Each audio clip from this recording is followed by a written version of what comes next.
Right now I'm on routine patrol looking for any violations or activity. A lot of the violations that we find are not what the public calls in, but what I call kicking up.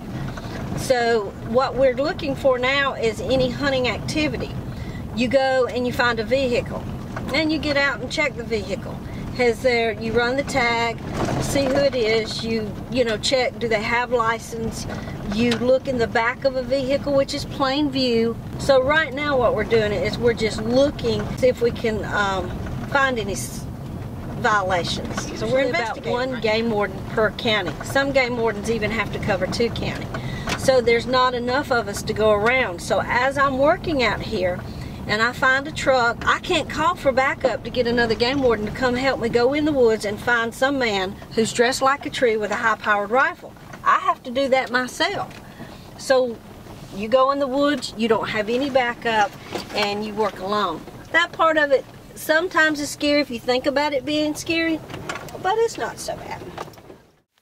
All right, when I'm going in the woods, what I'm looking for is I'm looking for areas where hunters made what we call bait up in areas so they can hunt it. In parts of Georgia, specifically the northern zone, it is illegal to hunt over any lure or attractant that you put out, such as feed, mineral blocks, salt, corn, things like that. And a lot of people will put out corn, and then the deer come to it. Now what we just found was a feed station in the woods where some hunters have put out corn. The interesting thing about this particular feed station is there's not a deer stand around it. If there were a deer stand around it, it's still not illegal. The only time it becomes illegal is if the hunter is actually in the stand with the corn still in this feeder.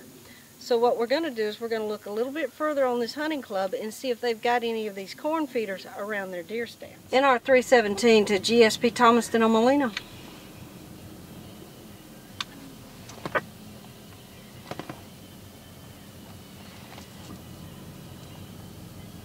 DNR unit calling Molina. GSP, this is DNR 317. I'm back 10-8 with negative contact. 10-4 DNR 317. Run across some hunters. To my knowledge, they're not doing anything illegal.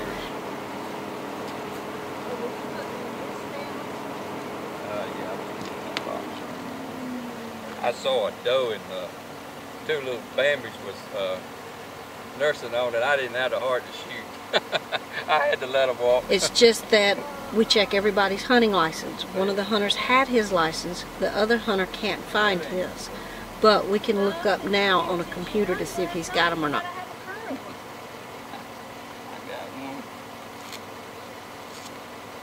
I'm just going to buy a lifetime license. See, Go around. That's right. If you'd done like your friend over there, see, you would have had it, and it would have been a lifetime. I know. I thought in my mind I had bought it, but I'm getting senile too. 61 years old. I can't hardly remember. Well, you know how much your lifetime license will cost you now? About $200. $90. Just $90. All right, Mr. McDonald, here's your driver's license back. And you've been a great guy. And so I helped you out the best I could. Okay, I gave you the lesser of the 2 charges, which is simply hunt without a license. Well, I appreciate it. I gave you a warning for not hunt without the big game license. Talk to you about it.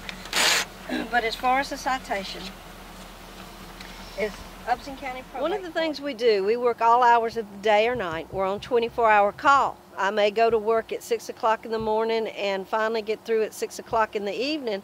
I'm sitting at the house, say 8 o'clock, just had dinner and the phone rings. Missing child, been missing since 12 noon. The sheriff's office has been looking for her all day and had not been able to find her.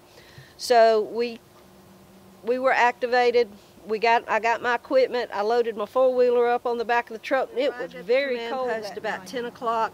We had to sit around and wait for everything to get organized. But around midnight, between the Department of Natural Resources and the Georgia State Patrol, we started a foot search of the area that the girl was missing in by foot, in the woods, on the side of the roads.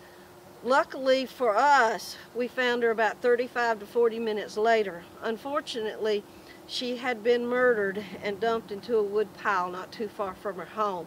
So those are some of the things that we have to do as well, and you never know when something like that's going to happen. It's nice to be able to help people. It's sad when you have to do things like recovered drowned victim or boating accident victims or hunting accident people. So this, you know, is always just an up and down with this job. The emotional levels, you have to really kind of step back emotionally and just do the job and just do the best you can.